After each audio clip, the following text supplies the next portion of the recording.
Welcome sa Tagalog Movie Recaps. Ang channel na ito ay ginawa upang mas maintindihan ng mga Pilipino ang mga pelikulang nailimbag sa dayuhang wika at makapagbigay ng kaunting oras sa panunood ng mga pelikula sa pamamagitan ng isang recap o summary. So sit back and enjoy the movie. Nagbukas ang pelikula sa isang batang lalaki na nagngangalang Park Yong-ho na nakatira kasama ang kanyang ina at ang kanyang kapatid na babae, si Chanmi. Kakalipat lang nila mula sa isang maliit na nayon sa isang syudad. Sa makatuwid, sina Yong-ho at Chanmi ay kailangang magsimula muli sa kanilang unang araw sa bagong paaralan. Si Yong-ho ay nag-aaral sa isang all-boys school, habang si Chanmi ay nag-aaral sa isang all-girls school.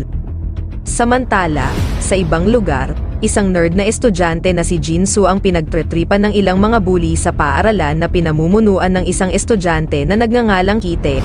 Tumanggi si Jin-soo na ibigay sa kanila ang kanyang baong pera nang hiningi nila ito. Pero nagmatigas si Jin-soo kaya kinuha nila ang pera ng sapilitan. At sinaktan pa nila ito, si Yong-ho, na nagkataong dumaan sa eskinita. Nakita ang pangyayari, gayunpaman, nanood lang siya at walang ginawa, saka umalis, pagkatapos ay oras na para magsimula ang klase. At si Yong-ho pala ang katabi ay si Jin-soo, ang estudyanteng nabully ni Kite at ng mga kaibigan niya kanina. Nung break time, nagpakita ulit si Kite at pagkatapos ay binalaan si Jin-soo na huwag isumbong ang nangyari sa kanilang school counselor. Natahimik lang siya sa banta ni Kite, at hindi siya ang nagsumbong sa kanila kundi si Yong-ho, na katabi ni Jin-soo, ay nagpakita ng isang matalim na tingin laban kay Kite. At tila nainis si Kite sa itsura ni Yong-ho dahil parang naghahamon ito sa kanya. Binalaan naman ni Kite si Yong-ho na huwag gumawa ng kahit ano sa kanya kung gusto niyang manatiling buhay. Sa halip na matakot sa banta ni Kite, ngumiti lang si Yong-ho sa kanya. Pagkaalis ni Kite at ng kanyang barkada, sinabihan ni Jin-soo si Yong-ho na mag-ingat kay Kite. Nang marinig ni Yong-ho ang pangalan ni Kite, nagulat siya. Ang pangalan ni Kite ay nagpaalala sa kanya ng kanyang kaibigan sa elementarya. At totoo nga si Yong-ho at si Kite ay nag-aral sa parehong elementarya noong sila ay mga bata pa. Pagkatapos ng klase, hindi sinasadyang matagpuan ni Yong-ho ang isang boxing training center. At naramdaman niyang interesado siya sa pagsasanay ng boxing.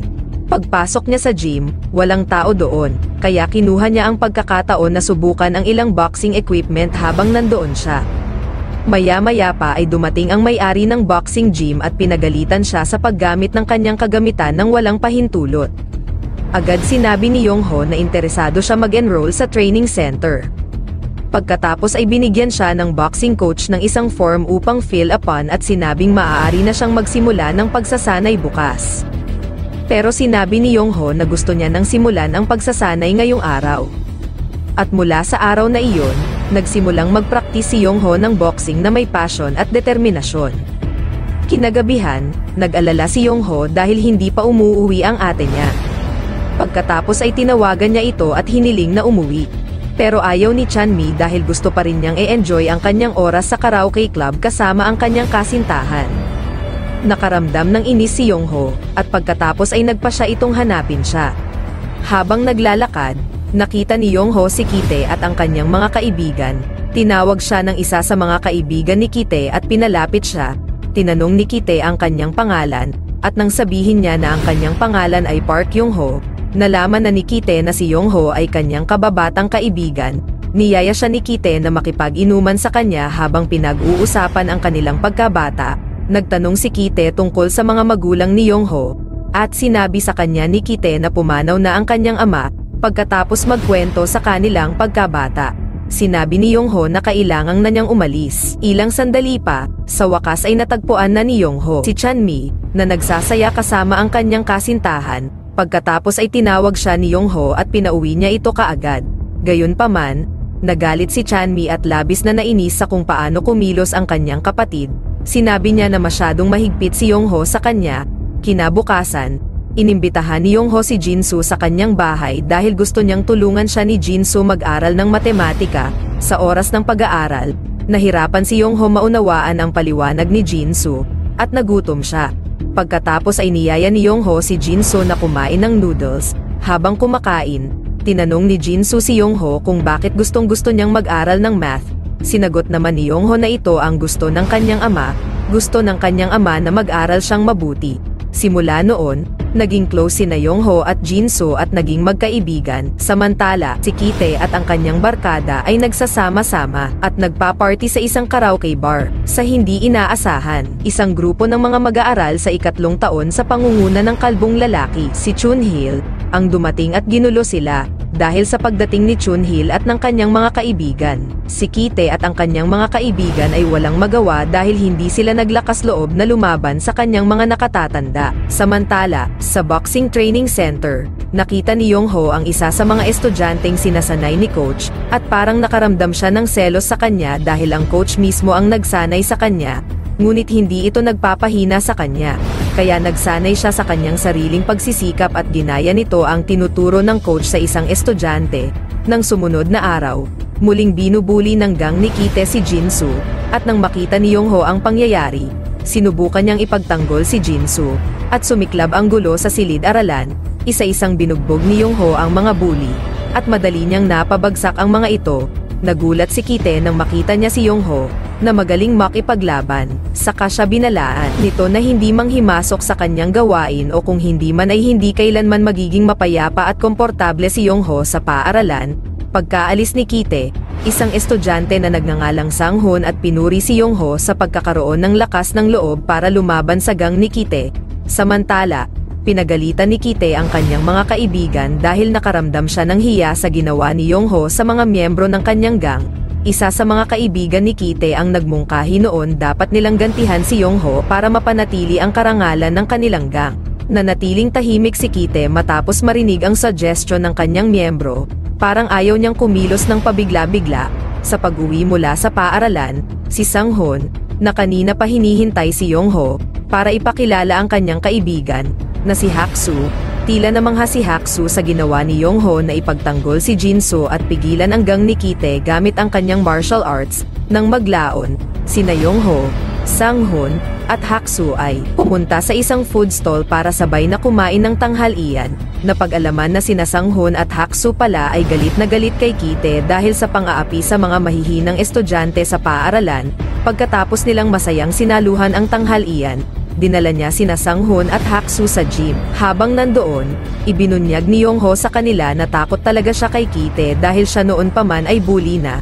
Sina Sanghun at Haksu pagkatapos ay tiniyak iyon sa kanya na hindi siya mahina at siguradong kaya niya harapin si Kite. Isang araw, binugbog ni Chunhil ang mga miyembro ng gang ni Kite dahil sa kakaunting pera na ibinigay ni Kite sa kanya. Ipinaliwanag ni Kite na may nag-report sa kanilang mga ginagawa sa school board, kaya nag-iingat sila. Gayunpaman, walang pakialam si Chunhil sa anumang dahilan.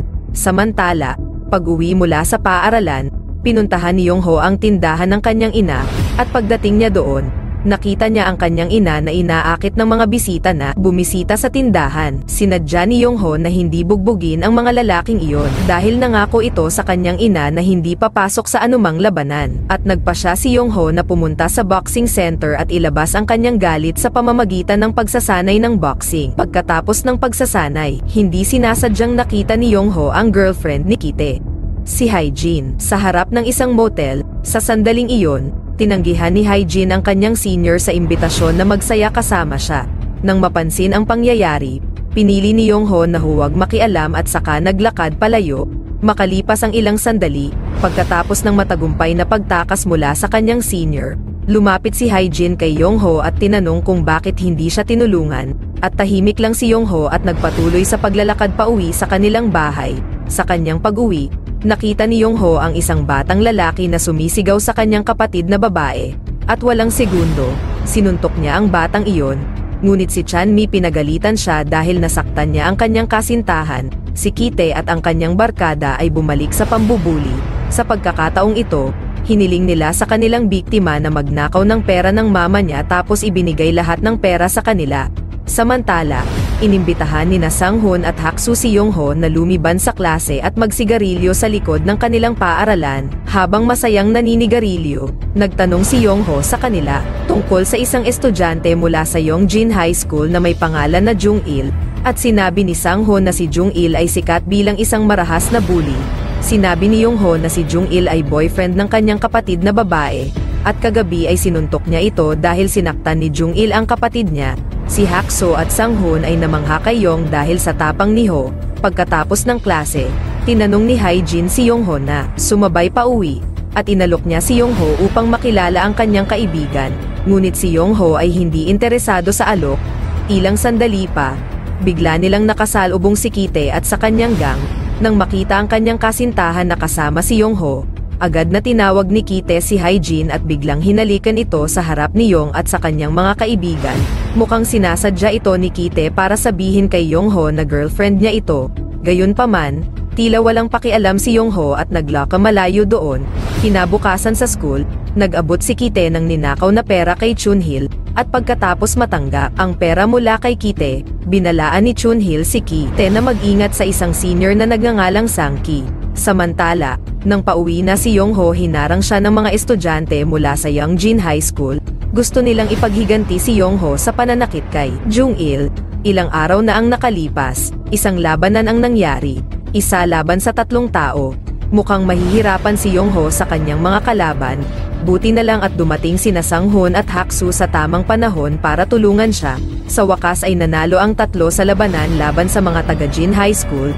Dahil sa pangyayari, si Yong-ho ay lalong nag-practice ng boxing. Walang araw na hindi ito nag-practice. Ginawa niya ang lahat para lumakas siya at kayang harapin ang mga siraulo sa kanilang paaralan. Isang araw, pagkatapos ng klase, sila Yong-ho at 3 magkakaibigan ay pumunta sa isang convenience store, kung saan bumili sila ng mga merienda at inumin. Habang kumakain sila ng merienda na binili sa harap ng convenience store, lumapit sa kanila si Kite at ang kanyang gang. Inilabas ni Kite ang kanyang pagkadismaya kay Yong-ho, na kamakailan ay naging tanyag sa kanyang katapangan laban sa mga bully. Sinubukan ni Sang-hoon na labanan si Kite. Sinabi niya na walang mali sa ginawa ni Yong-ho, at pagkatapos ay binato ni Kite ang isang lata ng inumin sa kanyang mukha, para maiwasan ang away. Sinabihan ni Yong-ho ang kanyang mga kaibigan na umalis doon. Si Yong-ho at ang kanyang mga kaibigan ay nagkaroon ng diskusyon tungkol sa dapat nilang gawin para matigil si Kite at karahasan ng kanyang gang. Hinikayat ni Hak-soo si Yong-ho na salakayin si Kite, pero tahimik lang si Yong-ho. Tapos nagpaalam sa kanyang mga kaibigan. Habang pauwi, aksidenteng nakasalubong ni Yong-ho sa Hae-jin na naman. Pagkatapos ay niyaya ni Hae-jin si Yong-ho na maghapunan magkasama. Pagkatapos kumain, hinitid ni Yong-ho si Hae-jin pauwi. Ngunit sa kanilang paglalakbay, hinalikan siya ni Hae-jin. Sinabi ni Hae-jin na nagsimula na siyang magkagusto sa kanya. Natigilan si Yong-ho sa pag-amin ni Hae-jin ng pagmamahal sa kanya. Pumunta si Yong-ho sa tindahan ng kanyang ina. Ngunit as usual, nakita niyang binabastos muli ng isang malibog na lalaki. Gayunpaman, sa pagkakataong ito, hindi niya magagawang pigilan pa ang kanyang galit. Sa sandaling umalis ang bastos na iyon sa tindahan ng kanyang ina, hinawakan siya ni Yong-ho at binugbog hanggang mawala ng malay. Kinabukasan, sina Sang-hoon at Hak-soo ay pinuntahan ang gang ni Kite at hinaman si Kite at ang kanyang gang sa isang away. Bago magsimula ang labanan, nakatanggap si Kite ng tawag mula kay Hae-jin na makikipaghiwalay ito sa kanya. Si Kite, na masama ang loob sa pakikipaghiwalay ng kanyang kasintahan, pagkatapos ay inilabas ang kanyang galit kina Sang-hoon at Hak-soo. Si Kite at ang kanyang mga gang ay walang awang binugbog sila at malubhang nasugatan. Tinanong ni Yong-ho kung ano ang nangyari sa dalawa, at sinabi ni Hak-soo na dapat alam na ni Yong-ho ang nangyari kahit hindi na siya magtanong. Tinanong tuloy ni Hak-soo kung bakit tahimik lang si Yong-ho at hindi lumaban kay Kitae. Natatakot ba si Yong-ho sa kanya? Sa ibang lugar, si Jin-soo ay muling binubuli ni Kite at ang kanyang gang. Binugbog nila siya ng husto kaya na-hospital siya. Pagkatapos ay bumisita sina Yong-ho, Sang-hoon, at Hak-soo kay Jin-soo sa ospital. Nagulat sila nang makita kung gaano kalubha ang pinsala ni Jin-soo. Ngunit kahit na ang kanyang kamay ay na-injured at grabe ang nangyari sa kanyang mukha, ay nakuha pa nitong ngumiti sa kanila. Umabot na sa limitasyon ang galit ni Yong-ho. Hindi niya matitiis ang mapangahas na ugali ni Kite. Inimbitahan ni Sang-hoon si Yong-ho na ipaghiganti si Jin-soo. Pati si Hak-soo ay gusto nang sirain ang mukha ni Kite. Ang paghihiganti ni Yong-ho at ng kanyang mga kaibigan ay nagsimula na. Pumunta si Yong-ho at ang kanyang mga kaibigan sa lugar kung saan tumetambay noon si Kite at ang kanyang gang. Pagdating nila doon, naghamon sila kay Kite at ang kanyang mga barkada sa isang away. Isang matinding labanan ang naganap. Sa bawat isa sa kanila ay sinusubukang manalo. Sa buong lakas nila, si Yongho at ang kanyang mga kaibigan. Sa wakas ay nanalo laban kay Kite at sa kanyang gang, mula nang matalo si Kite at ang kanyang gang. Si Yong at ang kanyang mga kaibigan ay hinabol ng gang ni Chunhil, ngunit si Yongho at ang kanyang mga kaibigan ay hindi na natatakot. Handa na silang harapin ang mga bully na gumagambala sa kanilang mapayapang buhay. Si Chunhil, na galit dahil tinalo ni Yongho ang gang ni Kite, inutusan ang kanyang mga tauhan na hanapin si Yongho sa kanyang klase. Ngunit walang nagsalita sa mga kaklase ni Yongho. Sa sandaling iyon, si Yongho ay tila nag-i-enjoy sa paninigarilyo kasama sina Sang-hun at Haksu. Matapos talunin si Kite at ang kanyang gang, si Yongho ay isa ng estudyanteng kinakatakutan ng mga bully, ngunit iginagalang ng kanyang mga kaibigan. Samantala, biglang dumating si Jinso at sinabi sa kanya na si Chunhil ay hinahanap siya ng gang nito. Walang takot, si Yongho at ang kanyang mga kaibigan nagmamadaling hanapin si Chunhil para ayusin ang issue. Sa pagitan nila, kasunod ng laban, si Yongho at ang kanyang mga kaibigan ay tinawag ng kanilang homeroom teacher para panagutin sa kanilang pinaggagawa. Pagkatapos ay binalaan sila ng kanilang guro na huwag uulitin ang kanilang mga pagkakamali, kung hindi, paaalisin sila sa paaralan. Ang pagbagsak ni Kite at ng kanyang gang ay hindi ibig sabihing katapusan na ng pambubuli sa kanilang paaralan. Si Chunhil, na napabalitang naaresto ng mga pulis dahil sa pagdudulot ng eksena sa isang public na lugar, ibinigay ang pamumuno sa kanyang kaibigan na si Songtae. Nang hapong iyon, pinarusahan ni Songtae ang lahat ng mga kasamahan ni Kite dahil natalo sila sa laban kay Yongho at sa kanyang mga kaibigan. Ayon kay Songtae, kahihiyan ang kanilang pagkatalo. Sa reputasyon ng gang nila, lalong lumaki ang pagkadismaya ni Songtae pagkatapos nalaman niyang hindi pumapasok si Kite sa school kaya siya ay dapat naparusahan din. Di nagtagal, nakaharap na ni Songtae at ng kanyang gang si Yongho sa kanyang silid-aralan at sinabihan siyang magkita sila sa rooftop kapag break time. Kapag hindi dumating si Yongho, hindi siya magdadalawang isip para bugbugin siya. Si Yongho at ang kanyang mga kaibigan pagkatapos ay umakyat sa rooftop para makita si Songtae. Pagdating nila doon, sinabi ni Songtae kay Yongho na ang kanyang layunin ay hindi makipag-away kundi imbitahin si Yongho na sumali sa kanyang gang. Agad namang tinanggihan ni Yongho ang alok at sinabi sa kanya na wala siyang planong maging miyembro ng gang. Mukhang nainis ito at sinabihan si Yongho na pag-isipang muli ang kanyang desisyon. Napag-usapan tuloy ni Yongho at ng kanyang mga kaibigan kung ano ang dapat nilang gawin para harapin si Songtae at ang kanyang gang habang nasa cafeteria ng school. Kung nagpasya silang sumali sa gang ni Songtae, gagawin silang mga utos sa ni Songtae. Pagkatapos ng klase, pumunta si Yongho sa boxing gym para sanayin at ilabas ang kanyang stress. Nang matapos ang kanyang pagsasanay, habang pauwi patungo sa kanyang bahay, nakita niya ang isang grupo ng mga mag-aaral na babae na masayang naninigarilyo, at ang isa sa kanila ay tila interesado kay Yongho. Ngunit hindi siya pinansin ni Yong at ipinagpatuloy ang kanyang paglalakad pauwi. Sa isang billiard club, nakuha ng isang lalaking nagngangalang Changho na nakikipagtalo sa mga mag-aaral sa high school na doon din naglalaro ng bilyar. Sinubukan ng mga high school students na labanan siya ngunit gulpi ang inabot nila sa kanya. Ilang sandali pa, si Songtae at ang kanyang barkada dumating upang hanapin ang mga mag-aaral sa high school na miyembro ng kanyang gang. Nang makita ang kanyang gang sa isang kakilakilabot na sitwasyon, dumiretso si Songtae sa pag-atake kay Changho. Samantala, may bagong estudyante sa school na si De Chun. Sa kanyang unang araw sa paaralan, si De Chun ay hindi sinasadyang mabangga si Haksu. Sa halip na humingi ng tawad kay Haksu, si De Chun naglakad lang palayo pagkatapos ng insidente, kaya nagalit si Haksu. Gusto siyang bugbugin ni Haksu, pero sa kabutihang palad pinigilan siya ni Yongho. Isang gabi, isang schoolgirl na nagngangalang Minjang ang nangloko ng isang lalaki. Kinuha ni Minjang ang pera ng lalaki pagkatapos niya nagawang linlangin siya. Dahil sa panloloko ni Minjang, hinabol siya ng lalaki at akmang bugbugin siya. At sa oras na iyon, si Yongho ay napadaan sa kanila. Tumakbo si Minjang mula sa lalaking iyon upang iligtas siya. Matapos mapabagsak ang lalaki, nagpayo si Yongho kay Minjang na mas maging maingat. Pagkatapos ay nagpasalamat si Minjung kay Yongho sa pagtulong sa kanya. Kinabukasan, sinabi iyon ni Minjang sa kanyang mga kaibigan na siya ay tinulungan ni Yongho kagabi at plano niyang mas makilala pa siya. Upang magtagumpay sa kanyang plano, pinuntahan niya si Yongho at niyaya niya itong makipag-date at maging manliligaw niya. si Yongho, na nalilito kung paano mag-react sa hindi inaasahang hiling ni Minjang, ay tinanggap ang hiling niya na maging boyfriend niya. Nagde-date silang dalawa buong gabi, at ito ay hindi sinasadyang natuklasan ni Chanmi. Si Chanmi ay pinagtatawanan ang kapatid dahil hindi niya inakalang naging malapit si Yongho sa mga babae.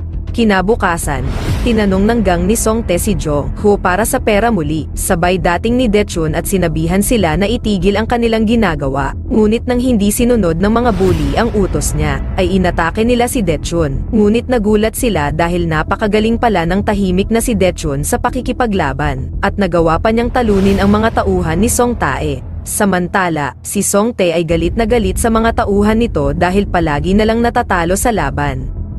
Dahil sa pangyayaring iyon, si Songtae ay nagplano para gumanti sa kanila. Samantala, tumambay si Yongho at ang mga kaibigan niya sa isang kainan. Masaya silang kumakain at nagkwekwentuhan. Nagkaroon ng ideya si Sangho na lumikha ng isang anti-bully club na naglalayong tulungan ang mga mahihinang estudyante na binubuli. Agad namang sumang-ayon si Yongho sa ideya. Pinuntahan ni Songtae si Jongho para tanungin kung sino ang tumulong sa kanya at umatake sa kanyang mga tauhan noong isang araw. At sa sandaling iyon, si Daechun ay dumating, ang taong hinahanap niya, at nagulat si Songtae nang makita siya. Si Daechun pala ang matalik niyang kaibigan na dating kasama niya sa barkada. Napag-alaman na sina Songtae at Daechun ay minsan nasangkot sa isang gang fight sa mga estudyante mula sa ibang high school, at sa pangyayaring iyon, malubhang nasugatan ang binti ni Daechun. Noong nagpapahinga sila sa ilalim ng tulay, biglang dumating ang mga pulis para arestuhin sila. Nang dumating ang mga pulis, si Songtae at ang kanyang mga kaibigan ay iniwan si Daechun na hindi magawang tumakbo dahil sa nasugatan niyang binti. Sa kalaunan ay inaresto si Daechun ng pulisya at siya ay nasuspinde sa paaralan. Simula ng pangyayaring iyon, tinapos na ni Daechun ang pakikipagkaibigan niya kay Songtae. Pagbalik mula sa paaralan, sina Yongho at Jinsu ay sabay-sabay na nagsanay ng boxing. Maya-maya, dumating si Daechun at binati sila pareho. Ang pagkakaibigan ni Yongho at Daechun ay napansin ng mga tauhan ni Songtae, at sila nga sobrang nag-aalala. Ayon sa kanila, kung sina Yongho at Daechun ay magkasama, ang kanilang lakas ay hindi matatalo. Ang balita ng pagkakaibigan ni Yongho at Daechun ay sa wakas nakarating sa tainga ni Songtae, at pagkatapos ay binalak niyang makipagkita kay Daechun para makipag-ayos sa kanya. Ho at ang kanyang mga kaibigan ay nagpapalipas ng oras magkasama sa isang karaoke bar, at sina Minjang at Daechun ay sumama din sa kanila. Ngunit nagpasya si Daechun na maunang umuwi. Ilang sandali pa, si Sanghun at ang kanyang mga kaibigan nakita si Songtae at ang kanyang mga tauhan na sumusunod kay Daechun. Dahil sa takot na may di magandang mangyari kay Daechun, nagpasya si Sanghun at ang kanyang mga kaibigan na sundan ng palihim ang grupo. Ang kanilang takot ay naging totoo. Si Songtae ay inatake si Daechun. Si Daechun ay mabilis na nilabanan ang pag-atake, at nagawa niyang matalo si Songtae. Gayunpaman, dahil maraming tauhan si Songtae sa oras na iyon ay sabay nilang inatake si Daechun, at nilabanan silang lahat ng mag-isa. Nilusob siya ng mga ito mula sa likuran at inaatake siya ng mga ito. Mabuti na lang at dumating si Sanghun at ang kanyang mga kaibigan, at nagmamadaling tulungan si Daechun. Sa dami ng mga tauhan ni Songtae, ang labanan ay hindi patas. Outnumbered, sina Daechun, Hun, at sila ay na-corner at natalo sa laban. Sa kabutihang palad, nagawang makatakas ni Jinso doon, at agad niyang pinuntahan si Yongho. Sinabi sa kanya ni Jinso na si Sanghun ay pinagtulungan ng gang ni Songtae. Nang marinig ito, tumakbo si Yongho para tulungan ang kanyang mga kaibigan. Tumalon si Yongho kay Songtae gamit ang kanyang mga sipa at nagawa niyang mapabagsak si Songtae, at sa huli ay natalo niya si Songtae at ang kanyang mga tauhan. Dahil sa kanyang tagumpay sa pagkatalo kay Songtae at ang kanyang gang, si Yongho at ang kanyang mga kaibigan ay labis na kinatatakutan ng ibang mga gangster sa paaralan, at sila rin ang naging pangunahing pinuno sa kanilang paaralan. Inukupan nila ngayon ang rooftop ng school na dating nasa ilalim ni Songtae at nakontrol ang gang nito. Sa pagtatapos ng pelikula, isang lalaki ang makikitang nagagalit kay Songtae dahil sa kanyang pagkatalo. Lumalabas na hindi si Songtae ang totoong gang leader. Meron pang isang taong mas makapangyarihan kaysa sa kanya, at dito natapos ang pelikula. Maraming salamat sa panonood, at huwag kalimutang mag-subscribe at i-like ang video na ito. Salamat po.